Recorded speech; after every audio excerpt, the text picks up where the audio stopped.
Acclamez l'Éternel, ô terre tout entière. Servez l'Éternel avec joie. Entrez en sa présence avec des chants de joyeux. Sachez que c'est lui seul l'Éternel qui est Dieu. C'est lui qui nous a fait, nous lui appartenons. Et nous sommes son peuple, le troupeau de son pâturage. Que la grâce et la paix nous soient données de la part de notre Dieu et Père de notre Seigneur Jésus-Christ. C'est lui qui nous accueille ce matin. Soyons donc toutes et tous les bienvenus pour ainsi rendre un culte à notre Dieu et Seigneur. Bonjour, bienvenue à chacun, à chacune. Merci pour la présence de chacun et on est tous là pour un seul but, louer notre Seigneur. Que tout le monde se sente à l'aise dans cette maison. J'aimerais commencer par la prière. Merci Seigneur pour ta présence au milieu de nous ce matin. Merci parce que tu es avec nous ici, mais tu es aussi en Afrique, avec Philippe et Morgane, Jean-Luc et Simone, Seigneur. Merci parce que tu es aussi avec les personnes qui ont dû rester à la maison pour des raisons de santé et que tu es avec tous ceux qui nous suivent aussi via l'écran. Seigneur, merci pour ton inspiration et Seigneur qu'on puisse venir à tes pieds, te déposer nos fardeaux et te déposer tout ce qui nous pèse, qu'on puisse te louer et t'adorer. Amen. On va commencer par un chant qui dit « Louange et gloire à ton nom ».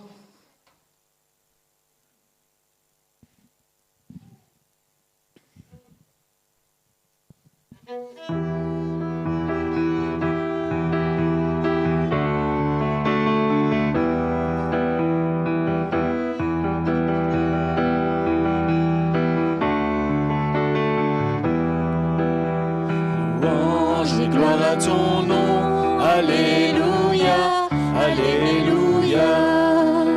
Seigneur Dieu de l'univers, Alléluia, Alléluia. Gloire à Dieu, au plus haut des cieux. Gloire à Dieu, au plus haut des cieux. Venez, chantons notre Dieu, Alléluia, Alléluia. C'est lui notre Créateur, Alléluia, Alléluia. Gloire à Dieu, au plus haut des cieux. Gloire à Dieu, au plus haut des cieux. Pour nous, il fit des merveilles, Alléluia, Alléluia. Éternel est son amour, Alléluia, Alléluia. Gloire à Dieu, au plus haut des cieux. Gloire à Dieu, au plus haut des cieux. Je veux chanter pour mon Dieu, Alléluia, Alléluia. Tous les jours de ma vie, Alléluia, Alléluia. Gloire à Dieu, au plus haut des cieux. Gloire à Dieu, au plus haut des cieux.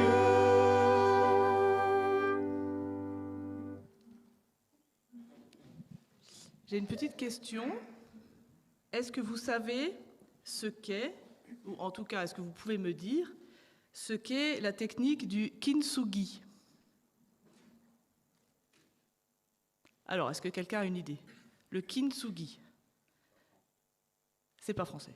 Mais non, ça, c'est vrai. Alors, quelle origine? Japonais. Alors, j'entends pas tout, mais voilà, japonais. Effectivement, il s'agit d'un art japonais ancestral qui a été découvert au XVe siècle. Donc, c'est pas d'hier. Il s'agit en fait de réparer quelque chose, de réparer un objet brisé. Alors, normalement, c'est censé marcher. Un objet brisé en soulignant ses fissures avec de l'or. Et c'est un vrai art. Un autre exemple, de là à ce qu'il casse exprès l'objet pour le réparer, je ne sais pas. En tout cas, c'est quelque chose qui m'a interpellée, parce que l'objet réparé retrouve alors une fonction, sa fonction initiale, mais par contre, on peut remarquer que ces blessures sont apparentes. Ces blessures sont apparentes, mais elles sont aussi mises en valeur. Les blessures sont mises en valeur pour faire ressortir le positif du négatif. Je pense que Dieu est pour nous un grand maître du kintsugi. Chacune de nos vies peuvent s'ébrécher, se fendre, se briser, mais Dieu est là pour restaurer, recoller et réparer en déversant son amour semblable à de l'or.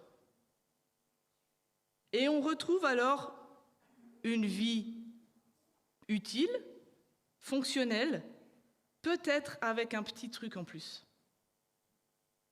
On ne comprend pas toujours pourquoi ce qui nous arrive. Pourquoi est-ce que Dieu permet ces blessures et ces épreuves? Mais Dieu est parfait et il sait ce qu'il fait. Et tout arrive en son temps.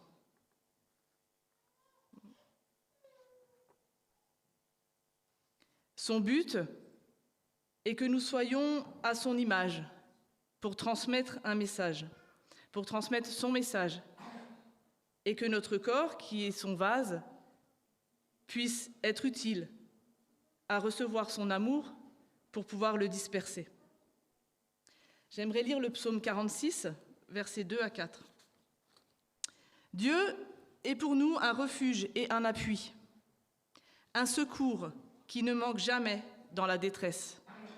C'est pourquoi nous sommes sans crainte quand la terre est bouleversée et que les montagnes chancellent au cœur des mers. Quand les flots de la mer mugissent, écument, se soulèvent jusqu'à faire trembler la montagne. Et encore au psaume 118, verset 14, « L'Éternel est ma force et le sujet de mes louanges. Il est devenu mon salut. » Alors je vous invite ce matin à prier et à louer Dieu. Et on va commencer par le chant « Je chanterai gloire » et « Tu m'as choisi ».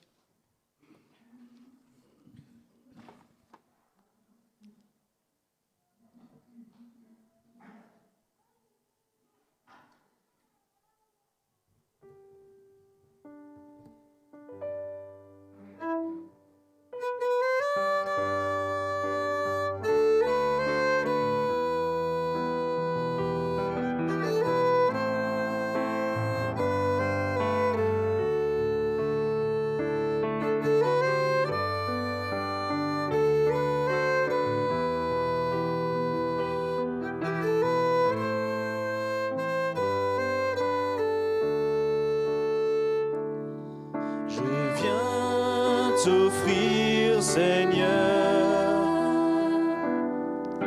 ce que j'ai de meilleur. Je viens t'offrir ma vie. Oui, à toi, Jésus-Christ. Et même si je suis fragile, même si c'est difficile, je chanterai gloire à l'Éternel. Je chanterai louange à son nom. Je chanterai Dieu, mon essentiel. Je chanterai en l'honneur de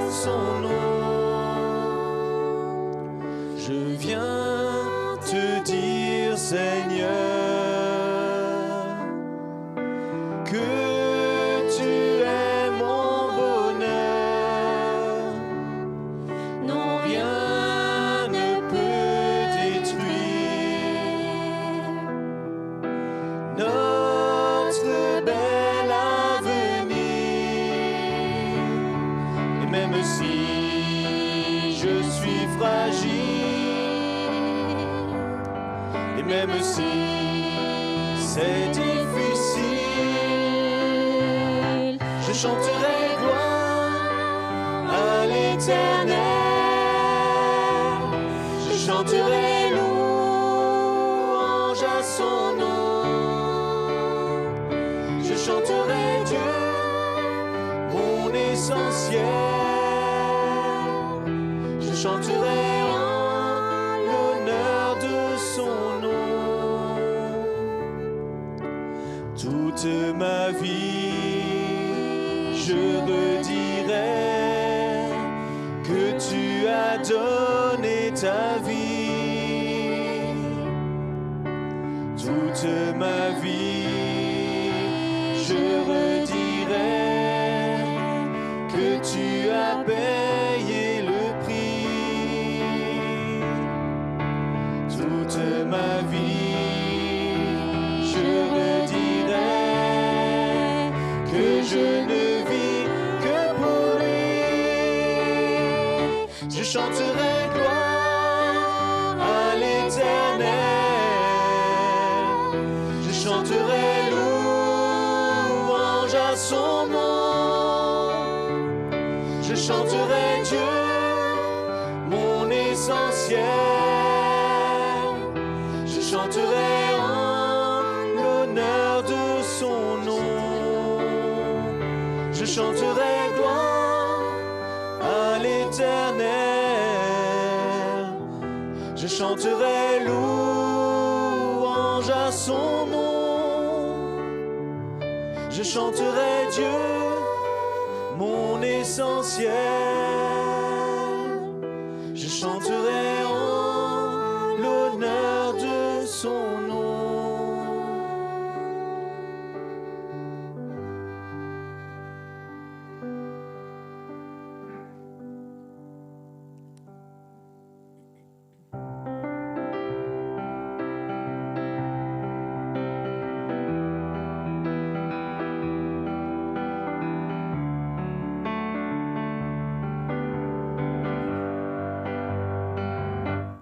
Tu m'as choisi, je t'ai reçu.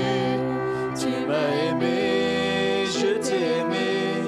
Tu m'as donné, j'ai accepté ta vie. Je suis tombé, tu m'as relevé. Tu as effacé tout mon passé. Tu m'as pardonné, tu as transformé ma vie. Encore et encore, encore à chaque instant, tant que je respire, je te choisirai. Encore à chaque instant, tant que je respire, je t'adorerai. Tu m'as choisi, je t'ai reçu. Tu m'as aimé, je t'ai aimé. Tu m'as donné, j'ai accepté ta vie. Je suis tombé, tu m'as relevé. Tu as effacé tout mon passé. Tu m'as pardonné, tu as transformé ma vie. Encore et encore, encore à chaque instant, tant que je respire, je te choisirai. Encore à chaque instant, tant que je respire. Encore et encore, encore à chaque instant, tant que je respire. Je te choisirai. Encore à chaque instant, tant que je respire. Je t'adorerai.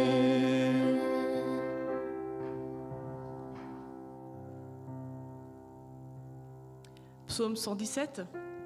Louez l'Éternel, vous, toutes les nations. Célébrez-le, vous, tous les peuples. Car sa bonté pour nous est grande et sa fidélité dure à toujours. Je vous invite à vous lever pour ceux qui le souhaitent et qui le peuvent pour les 2 prochains chants. Reçois ma vie et vase d'argile.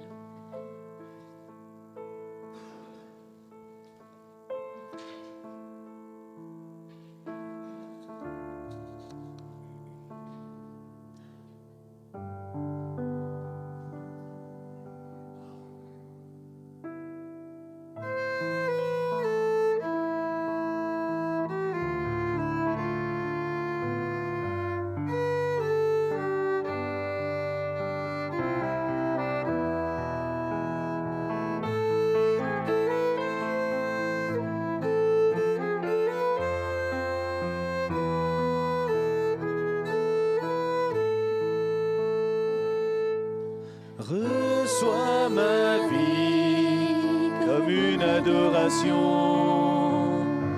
Reçois mon cœur comme un cadeau d'amour.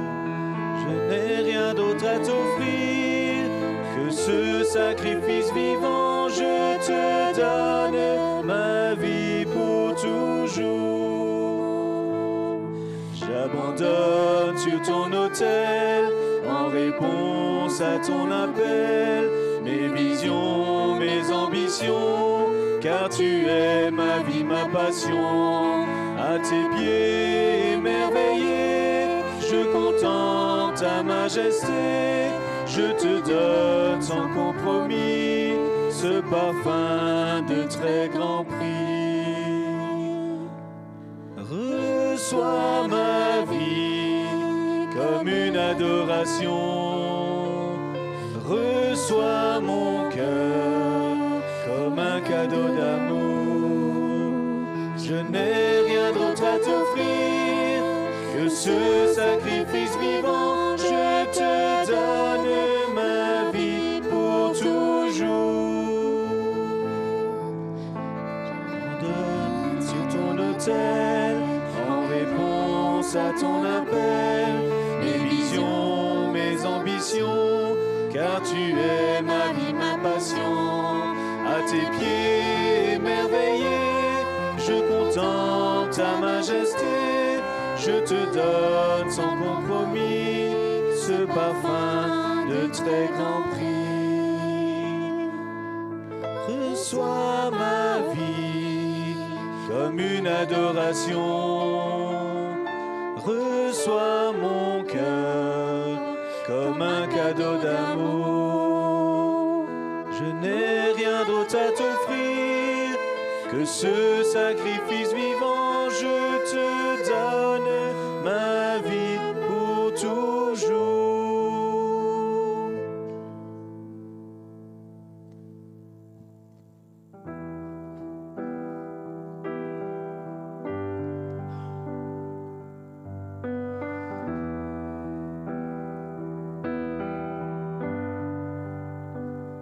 J'étais brisé, vide et sans espoir.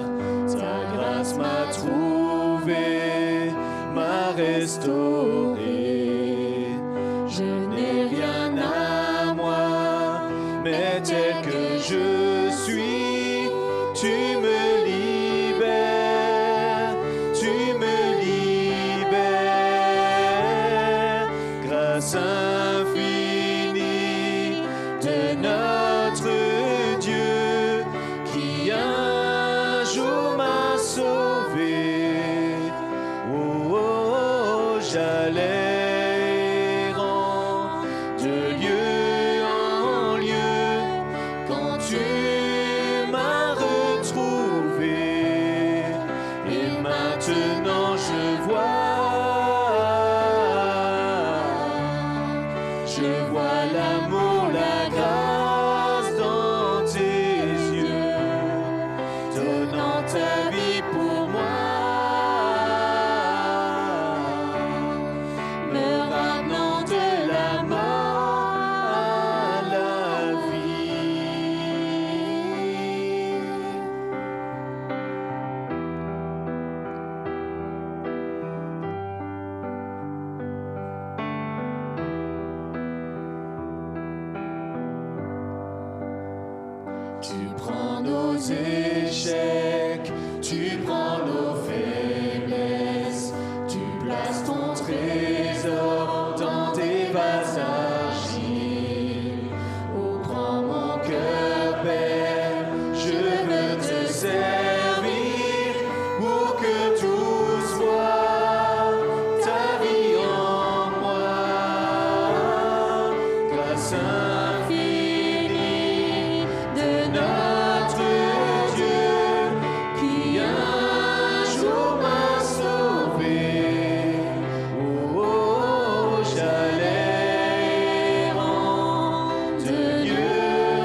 allais errant de lieu en lieu quand tu m'as retrouvé. Et maintenant je vois l'amour, la grâce dans tes yeux, donnant ta vie pour moi, me ramenant de la mort à la vie.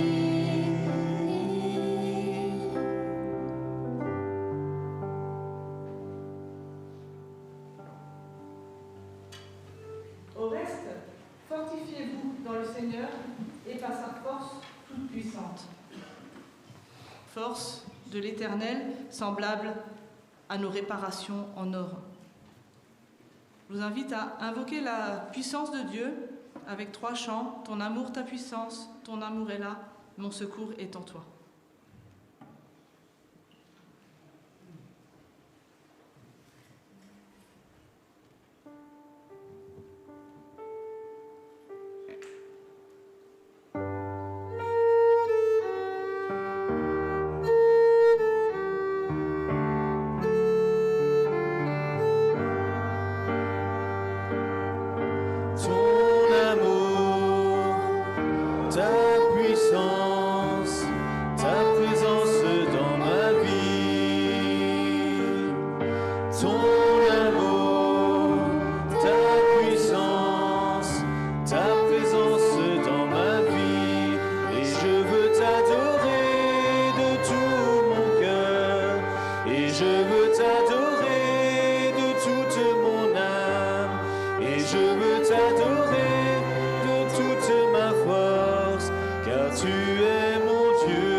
Si la lune me glace et le soleil menace, Créateur des étoiles, mon secours est en toi. Si mes larmes ruissellent et que mon pas chancelle, Créateur de la terre, mon secours est en toi. Je lève les yeux vers les hauts sommets, toi seul est mon Dieu, je proclamerai, toi seul est ma force, toi seul me restaure secours.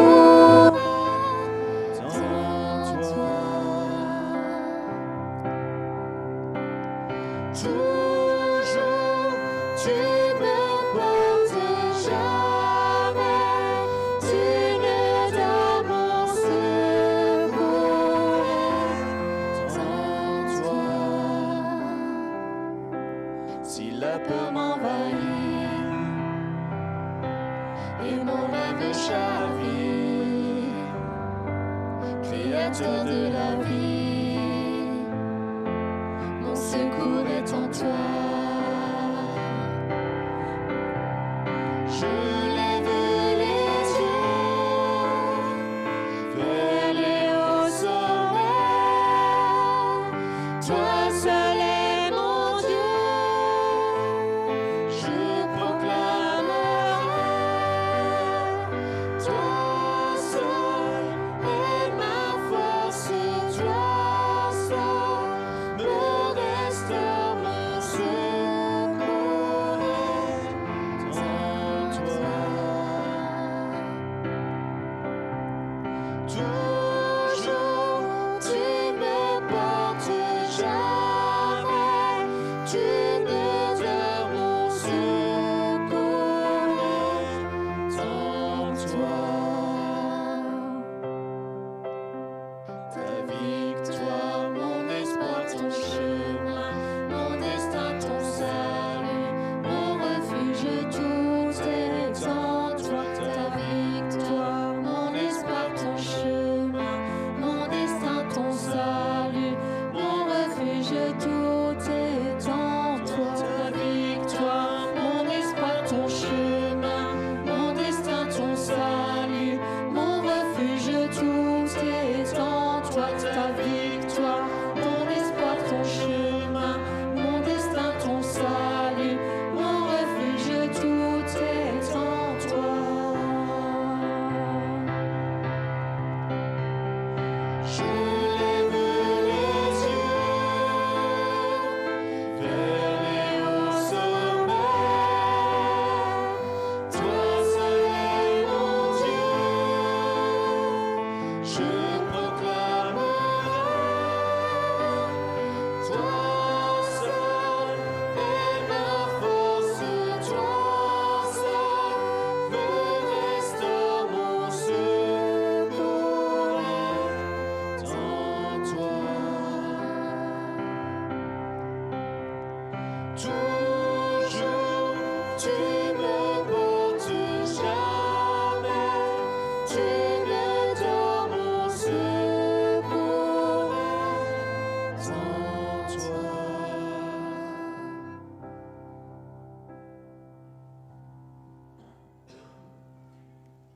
Philippiens 4.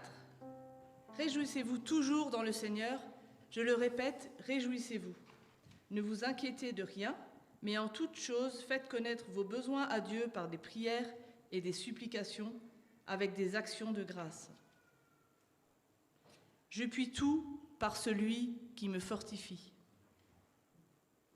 Et je reviens sur le verset 4. Réjouissez-vous toujours dans le Seigneur. Pour terminer, je vous invite à vous lever pour Dieu est pour nous un refuge et un appui.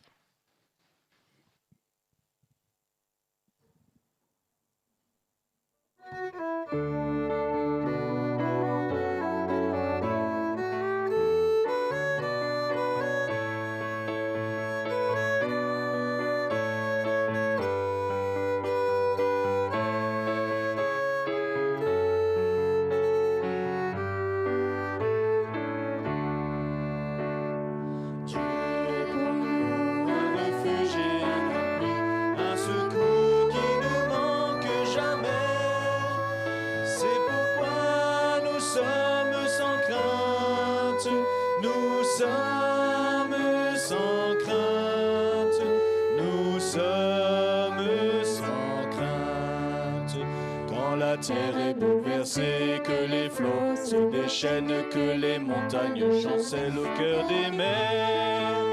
Oui, car Dieu est pour nous un refuge et un appui, un secours qui ne manque jamais.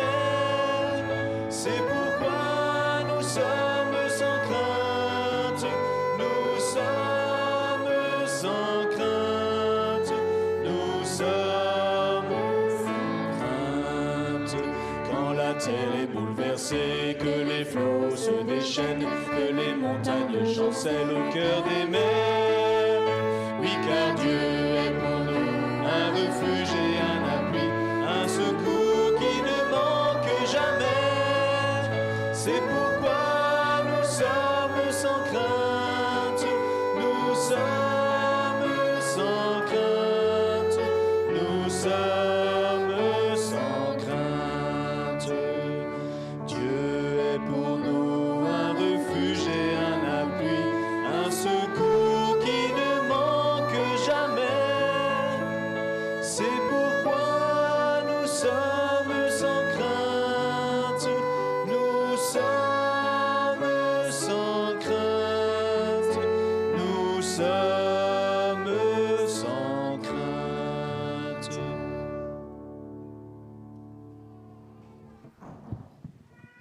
Bonjour frères et sœurs. Bon, nous sommes sans crainte, c'est ce qu'on vient de chanter. Je verrai ça après. Par contre, que nous avons besoin de son secours, ça je le sais dès maintenant. Et je vais prier. Père, moi j'ai besoin de ton secours. J'ai besoin que tu secours mes lèvres, que mes mots qui sortent de ta bouche soient remplis de ta grâce. Que mes mots qui sortent de ma bouche soient une bénédiction pour cette Église, une bénédiction que toi tu auras préparée d'avance pour chacun d'entre nous. Nous savons que tu es un Père aimant. Nous savons que tu nous as donné ton Fils par amour. Et nous savons qu'aujourd'hui, nous avons le Saint-Esprit qui nous accompagne à chaque instant. Reçois la reconnaissance sincère de mon cœur, Père éternel. Dans le nom de Jésus, ton Fils, je me suis adressé à toi. Amen. Frères et sœurs, le message que j'ai à vous transmettre aujourd'hui, celui que j'ai longuement réfléchi et avec lequel je suis en accord, je l'ai réfléchi avec mon pasteur, Daniel. Et j'aimerais lui dire sincèrement merci, parce que nous avons passé des heures ensemble pour préparer ça, et il m'a obligé à réfléchir et à m'emmener à des endroits où je n'avais pas forcément envie d'aller. Et ceci est une excellente chose pour moi. J'ai aussi eu l'occasion de le réfléchir beaucoup avec mon épouse, avec qui j'ai beaucoup partagé. Et elle aussi, dans ses retours, m'a envoyé dans des endroits où je n'avais pas envie d'aller. Je l'ai aussi réfléchi avec les formateurs du Binnenberg, et notamment Michel Sommer. Eux aussi m'ont envoyé dans des endroits où je n'avais pas envie d'aller. Et je vous souhaite à tous qu'aujourd'hui, la parole de Dieu vous envoie à des endroits où vous n'avez pas envie d'aller.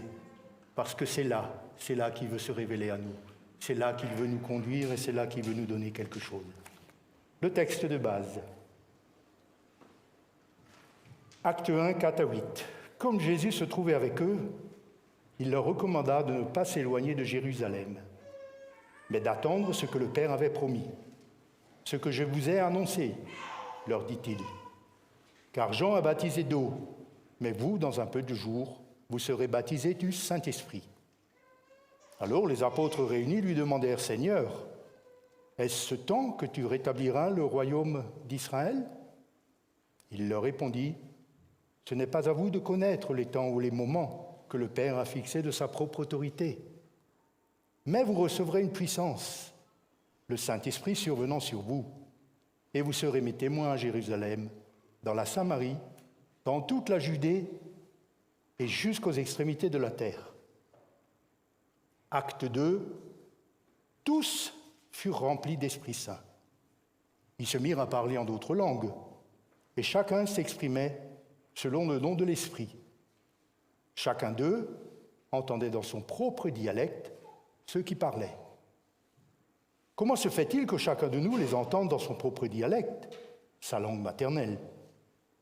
Tous, nous les entendons parler dans nos langues des merveilles de Dieu. La dernière fois que j'étais là, je vous avais parlé du témoignage interne et notamment de la reconnaissance.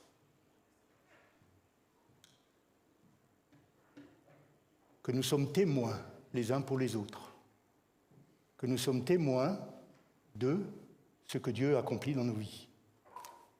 On peut passer la diapo 1. L'Église témoin tous unis dans une chaîne d'amour, c'est ce que nous avons chanté dimanche dernier. Je trouve cette image très explicite parce que vous le placez où, le Saint-Esprit? On peut le mettre à plusieurs endroits.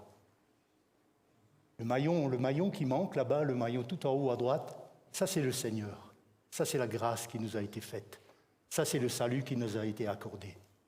Et le Saint-Esprit il se situe ici, dans ces articulations-là. Là. C'est lui qui articule tous les membres d'une Église. C'est lui qui permet à tous les membres de l'Église d'être unis par le lien de l'amour.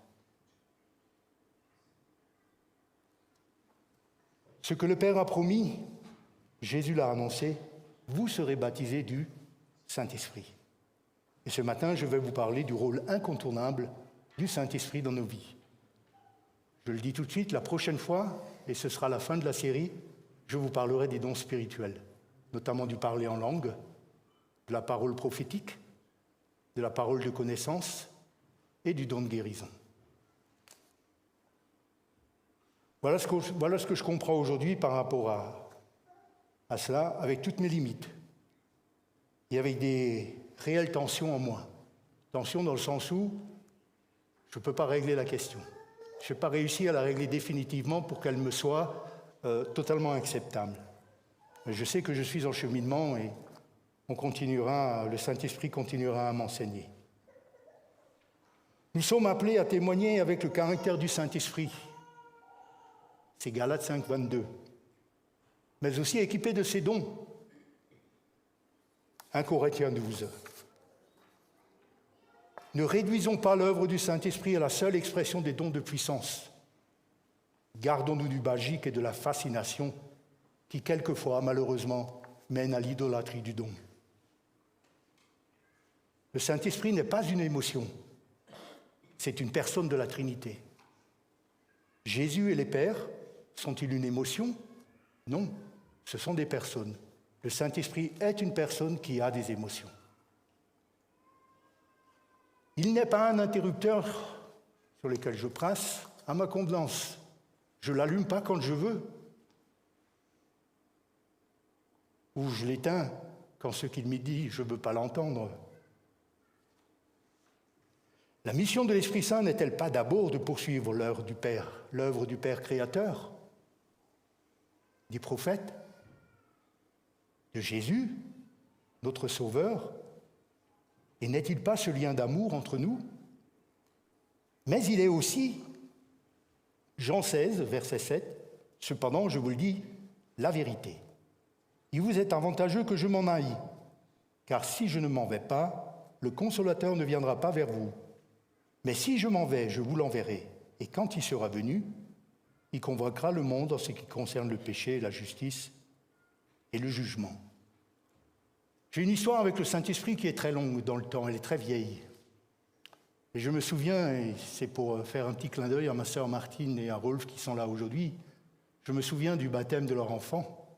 On avait un curé dans le village, et moi j'habitais à l'autre extrémité du Hirzing. Je prenais ma Bible dans la main, j'ai traversé le virage, je me suis assis en face de mon curé et je lui ai dit « Maintenant tu vas me parler du Saint-Esprit ». Et il ne s'est pas dégonflé, hein, il m'a parlé du Saint-Esprit. Et c'est dans cette église-là que moi j'ai rencontré la personne du Saint-Esprit. Après, il y a eu tout un cheminement qui m'a emmené où je suis aujourd'hui. La Bible, elle nous parle souvent de dons. Il y a beaucoup de dons. Je vais vous présenter un ouvrage qui se trouve dans toutes les bonnes bibliothèques, celle du Wittenberg. Découvrez vos dons. C'est un excellent ouvrage et je vais l'utiliser la prochaine fois pour vous parler spécifiquement des dons spirituels. Il en a répertorié une 30aine. Certains sont très spectaculaires, le don de guérison, la prophétie. Mais il y en a d'autres qui sont beaucoup plus intimes, beaucoup plus discrets, comme par exemple le don du célibat. C'est aussi un don du Saint-Esprit. Pourtant, il n'est pas spectaculaire, lui, on le vit dans la vie de tous les jours. Pour ceux, comme l'apôtre Paul, apparemment. Et puis, ne nous y trompons pas. Est-ce que tout le monde a les dons? Est-ce que tout le monde a les dons spirituels les mêmes? Non, hein? Tout le monde a reçu des dons, mais tout le monde n'a pas les mêmes. Hébreux 2,4 nous dit « Dieu appuyant leur témoignage par des signes, des prodiges et divers miracles, et par les dons du Saint-Esprit distribués selon sa volonté. » Je vous le rappelle, le Saint-Esprit n'est pas un interrupteur. C'est lui qui décide comment il va nous équiper les uns et les autres. Et nous n'avons pas tous les mêmes dons. Mais lui sait quels sont l'ensemble des dons, probablement tous, dont une Église a besoin. Parce que les dons, ce n'est pas pour moi. Les dons, c'est pour servir l'Église. C'est pour servir mon prochain. Il ne faut pas qu'on l'oublie. Et puis, il y en a un qui est un don par excellence. C'est l'amour. D'ailleurs, si vous lisez Galates 5, 22 et si vous lisez 1 Corinthiens 12, vous vous rendez compte de quoi? Que l'amour est présent dans les deux. Parce que l'amour est la colonne vertébrale des dons. Si vous n'avez pas l'amour, tout le reste ne vous sert à rien. Et puis, il est vrai qu'à travers cet amour, il est vrai qu'à travers le fruit et les dons, nous sommes un peu comme estampillés Saint-Esprit. Le Saint-Esprit a mis le sceau sur notre vie. Éphésiens 1, 13 nous dit, en lui aussi, vous, après avoir entendu la parole de la vérité, l'évangile de votre salut, en lui vous avez cru et vous avez été scellés du Saint-Esprit. Quel est le but? Louer et rendre gloire à Dieu. Pas se servir soi-même. Je n'utilise pas le Saint-Esprit pour me servir soi-même. C'est pour louer, pour honorer et pour rendre la gloire à Dieu. Mais il est vrai qu'à travers ce texte, nous voyons bien que nous sommes désormais unis au Saint-Esprit. La Trinité est en nous. Le Père, le Fils, comme le Saint-Esprit est en nous. Nous sommes son temple.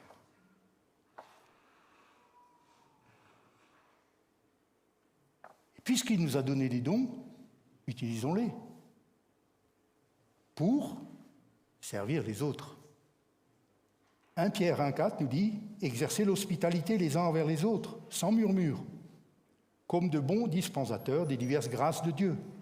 Que chacun de vous mette au service des autres le don qu'il a reçu. » Nous sommes là pour servir l'Église. La diapo 2. Acte 2,4. Tous furent remplis d'Esprit Saint.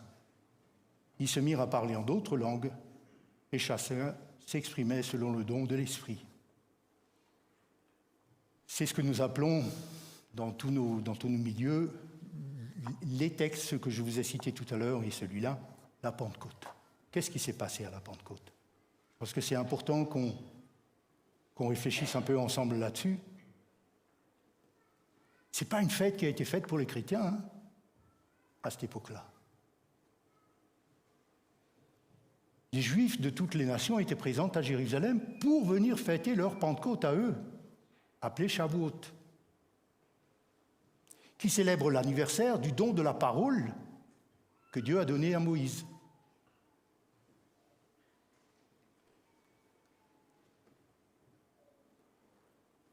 Il est vrai qu'à partir de là, elle est aussi devenue la Pentecôte chrétienne. Pour quelle raison? Parce que c'est bien par la parole, c'est bien par cette même parole que nous avons vu le discours après de l'apôtre Pierre, de la puissance de Dieu qui s'accomplit comme elle s'est accomplie pour Moïse lorsqu'il est revenu avec les tables de la loi.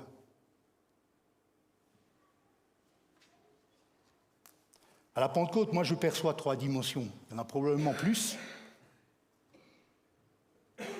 Je perçois la venue permanente du Saint-Esprit sur la terre. Nous voyons bien que dans le Premier Testament, il y a des personnes qui étaient bien en contact avec le Saint-Esprit. Je pense à Moïse. Mais je pense aussi à David, le roi David. Regardez les psaumes qu'il nous a transmis. Je pense aussi à Joseph, le fils de Jacob et de Rachel. Je pense aussi à ce lieu très saint qu'il y avait sur la terre et où le souverain sacrificateur pouvait rentrer une fois par an, où Dieu résidait. Pourtant, dans le lieu très saint, l'accessibilité au lieu très saint était réservée aux grands prêtres et une fois par an. Aujourd'hui, les choses sont complètement différentes. Le Saint-Esprit est en chacun de nous. Nous sommes le temple du Saint-Esprit. La difficulté, et c'est ce que me disait notre pasteur, la difficulté que j'ai comprise, c'est que il y a ce qui est déjà acquis et ce qui est à venir. Et nous sommes toujours un peu en tension par rapport à ces choses-là. Et c'est jamais évident de se dire, oui, je suis le temple du Saint-Esprit, alors pourquoi est-ce que tous les dons spirituels, je ne les ai pas et qu'ils ne s'expriment pas comme je le veux?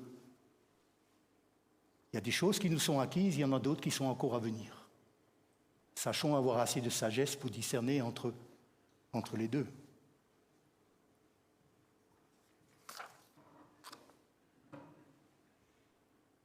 Un Corinthiens 3,16 nous dit, ne savez-vous pas que vous êtes le temple de Dieu et que l'Esprit de Dieu habite en vous? La deuxième dimension que je vois, c'est la distribution des dons selon les besoins de l'Église, pour que Dieu se glorifie. À la Pentecôte, c'est clairement le parler en langue. C'est un don qui a été donné à l'Église. C'est un don qui a été donné, mais il avait un objectif particulier. C'est que pour que tous les Juifs qui étaient présents et qui venaient des endroits où ils vivaient avec leur dialecte et ainsi de suite, il a fallu que toutes ces personnes-là puissent entendre le discours de l'apôtre Pierre. Il a donc fallu un système, aujourd'hui on appellerait ça des traducteurs, il a bien fallu un système pour que tout le monde entende la même chose. Et c'est ce qui s'est passé. Dieu s'est glorifié à travers le parler en langue. Je parlerai plus longuement de l'autre parler en langue, qu'on appelle la glossolalie. Je reviendrai sur cette question la prochaine fois. Parce qu'elle aussi a sa place dans l'Église de Jésus-Christ. Mais bien encadrée. La troisième dimension que je vois, c'est... Alors, je l'ai appelée Babel. Parce qu'elle me fait penser à la dispersion des hommes par la confusion des langues. La Pentecôte exprime la réconciliation de Dieu, un langage commun qui unit autour de la vérité contenue dans la parole. Cela est possible par l'action du Saint-Esprit qui s'exprime par le don. Si je vois une dispersion dans ce que je comprends de la tour de Babel, je vois aussi là Dieu qui réunit son peuple autour de sa parole. Alors, je vous pose une question. Quelle est la Pentecôte pour vous et moi aujourd'hui? Qu'est-ce qui reste de la Pentecôte dans nos assemblées? Paul, il nous dit d'aspirer aux dons les meilleurs. L'excellence étant celui de l'amour. L'amour orienté et alimenté par notre Seigneur pour vivre dans l'unité du Saint-Esprit. Question, puis-je me priver du don de l'amour? Non. Alors pourquoi je devrais me priver des autres? Puisqu'ils sont tous donnés par le même esprit. La diapo 3, 4, 5, ça c'est une diapo pour illustrer.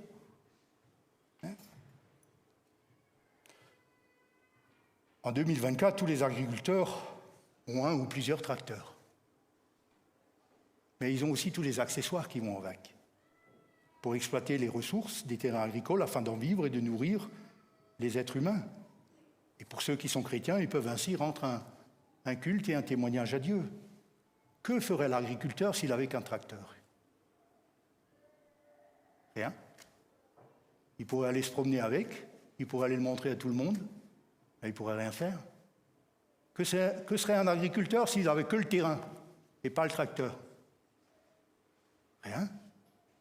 Mais que peut faire l'agriculteur s'il a un terrain, un tracteur et la charrue? Tout. Absolument tout. Le Saint-Esprit est un don de Dieu. Alors, est-ce que le Saint-Esprit que moi je connais ressemble à ça? Ah non. Ah non, je ne crois pas. Tu peux la suivante? Voilà. Là, ça me va. Là, on se reconnaît tous et moi aussi. Voilà quelle est l'image que j'aurais du Saint-Esprit. Vous voyez, il fume. On voit toute la puissance de cet outil. Et moi, ça me convient. La diapo suivante. Et voilà les dons spirituels, voilà l'équipement dont nous avons besoin. Frères et sœurs, nous sommes tous remplis du Saint-Esprit dans la mesure où nous acceptons d'être nés de nouveau.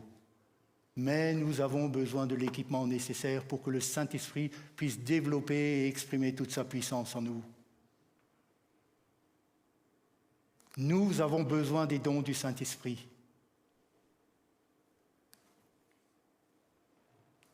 Est-ce que nous pouvons nous passer du Saint-Esprit? Non? Alors pourquoi nous passer de ces dons? Je vous poserai la question souvent. Pourquoi est-ce qu'il faut s'en passer?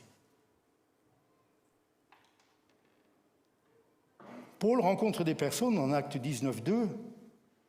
Il leur dit, « Avez-vous reçu le Saint-Esprit quand vous avez cru ?»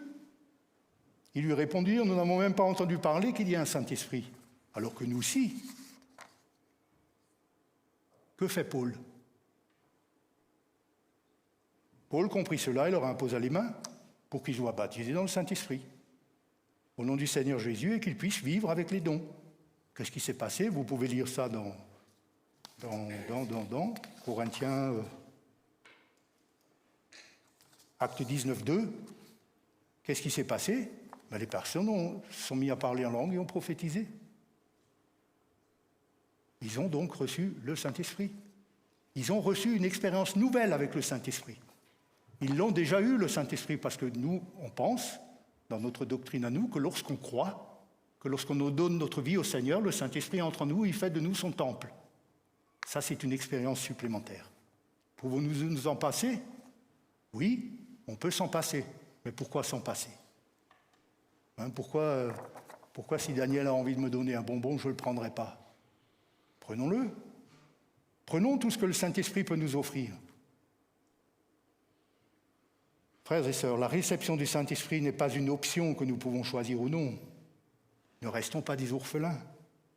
Nous ne pouvons pas nous conformer avec un Dieu fait à notre convenance, en prenant la partie qui alimente nos convictions personnelles. Mais nous devons vivre en saisissant Dieu pleinement en tant que Père, Fils et Esprit, offrant à ses enfants de bonnes choses. Vous vous souvenez de cette parole, elle prend beaucoup de sens pour moi, où Jésus dit, mais vous, mauvais père que vous êtes capable de donner de bonnes choses à vos enfants. À plus forte raison, mon Père qui est dans les cieux, sera-t-il capable de nous donner des bonnes choses? Et les dons spirituels font partie de ces bonnes choses. Maintenant, je crois aussi que... ça passe vite. Le Saint-Esprit vient au secours de notre faiblesse.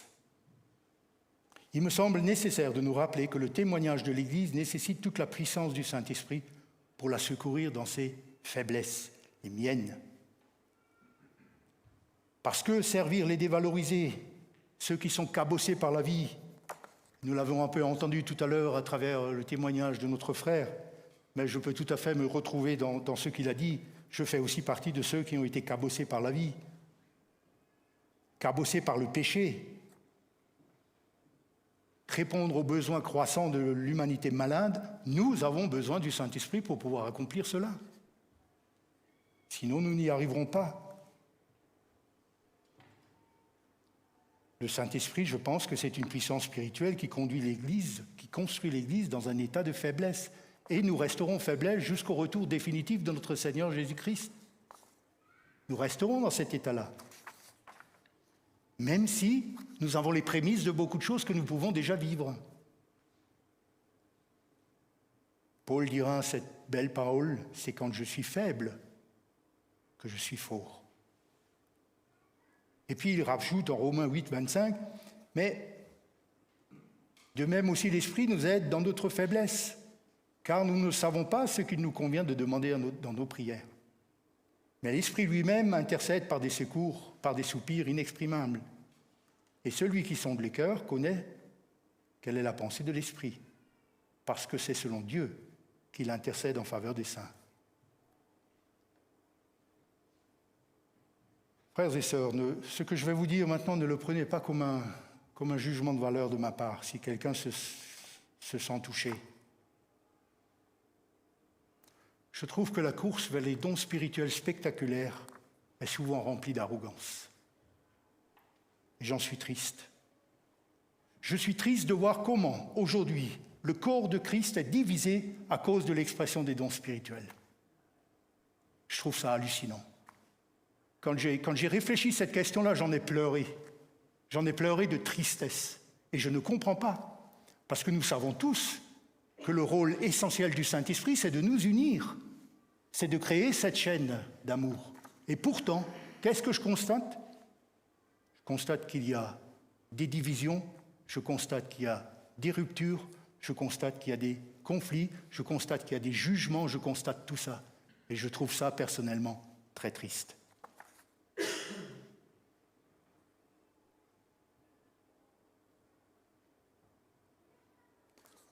Les dons peuvent entraîner de l'orgueil. Je me souviens, à un moment donné, je priais tous les mardis soirs pour les malades. Ah, j'étais content. Je pouvais servir le Seigneur. Et puis, au fur et à mesure, les mêmes malades revenaient de mardi en mardi. Je me suis dit, Dominique, qu'est-ce qui se passe? Qu'est-ce qui se passe? Qu'est-ce que tu dois comprendre?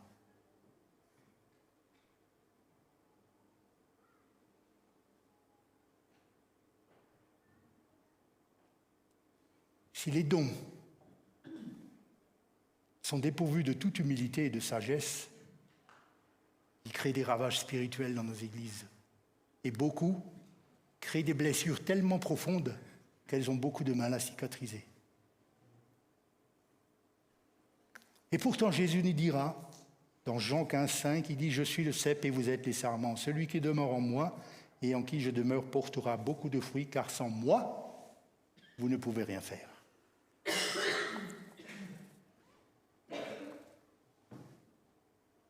Je vous rappelle aussi que dans sa faiblesse, l'Église dans l'avenir, ça a déjà commencé à certains endroits dans le monde, nous pouvons quelquefois le vivre personnellement, que dans sa faiblesse, l'Église est et sera davantage persécutée. Et le Saint-Esprit ici, il prend toute sa place, ainsi que les dons des puissances et tous les autres.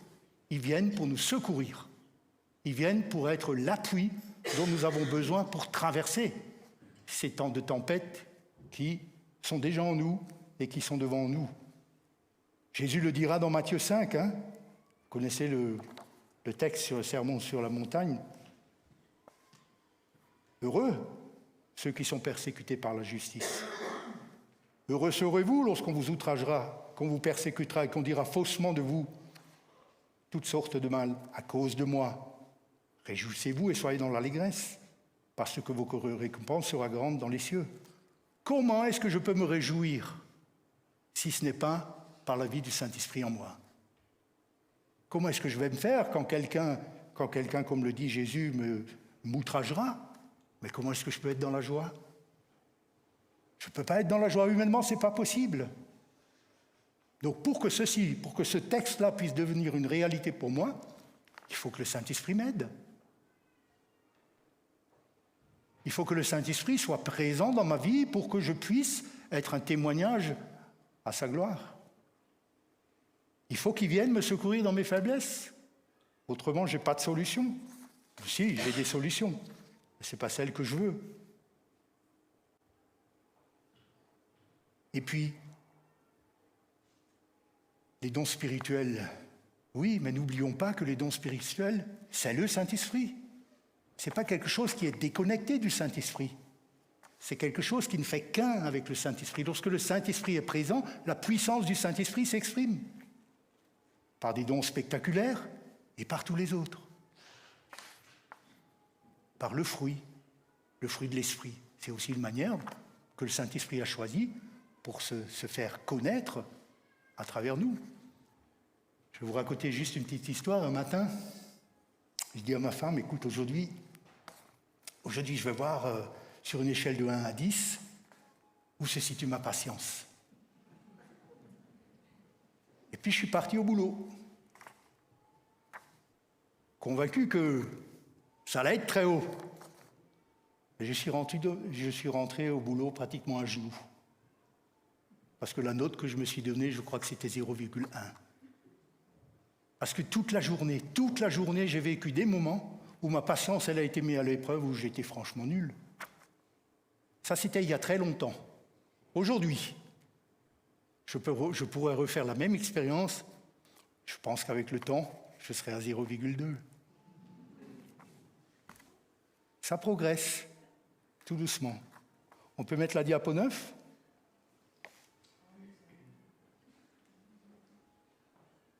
La suivante. C'est la dernière, je crois. C'est là où il y a le petit feu. Merci ma sœur. Ah, voilà, je l'ai vu.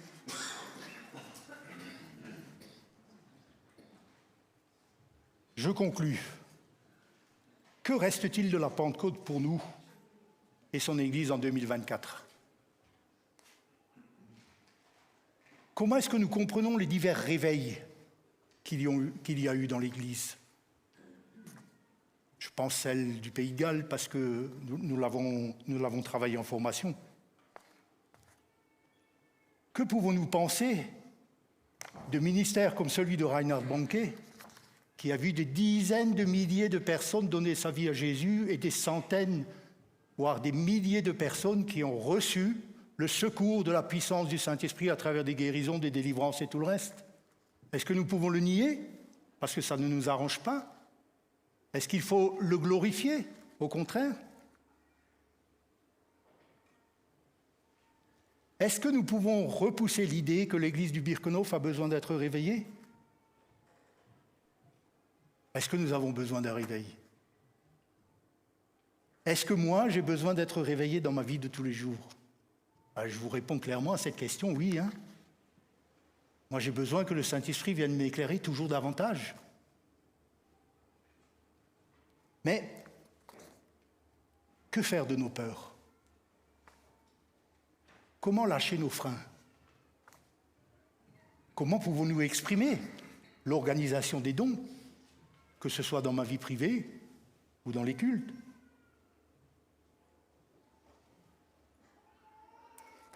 Est-ce que j'ai encore la capacité de dilater les voilures de ma tente? Ou est-ce que je suis tellement refermé parce qu'on a souffert, parce qu'il y a une histoire, parce que l'histoire nous a fait souffrir, parce que l'histoire a créé des dérives? Pouvons-nous ouvrir les voilures de notre tente tout en gardant un pied sur le frein? Et le pied sur le frein, c'est la sagesse.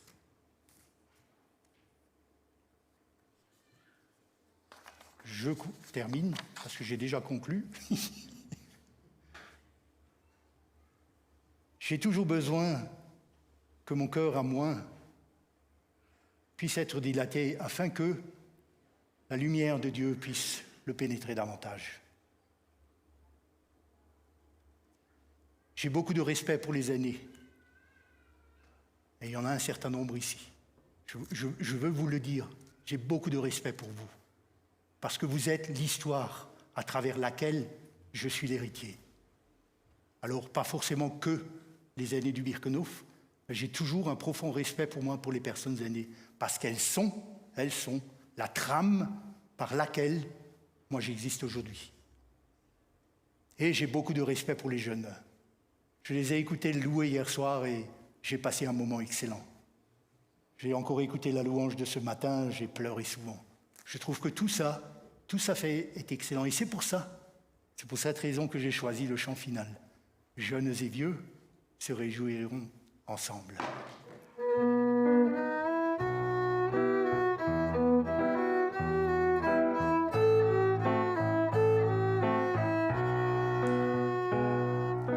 Jeunes et vieux se réjouiront ensemble. ensemble, les jeunes filles danseront de joie.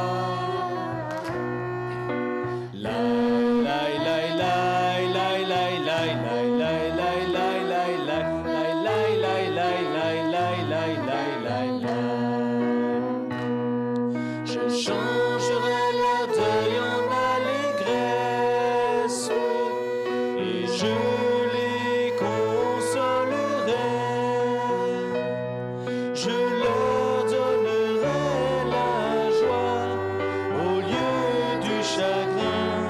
Je leur donnerai la joie. Je leur donnerai la joie au lieu du chagrin. Je leur donnerai la joie. Jeunes et vieux se réjouiront ensemble, les jeunes filles danseront de joie.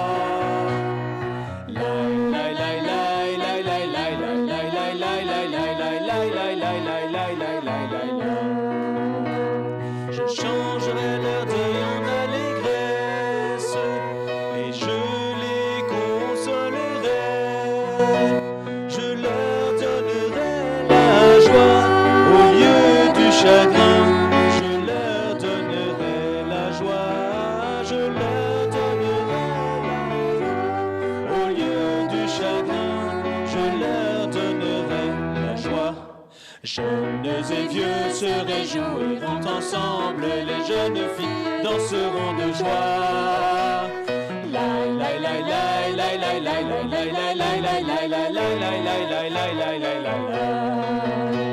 Je changerai leur deuil en allégresse et je les consolerai. Je leur donnerai la joie au lieu du chagrin. Je leur donnerai la joie. Je leur donnerai la joie au lieu du chagrin. Je leur donnerai la joie.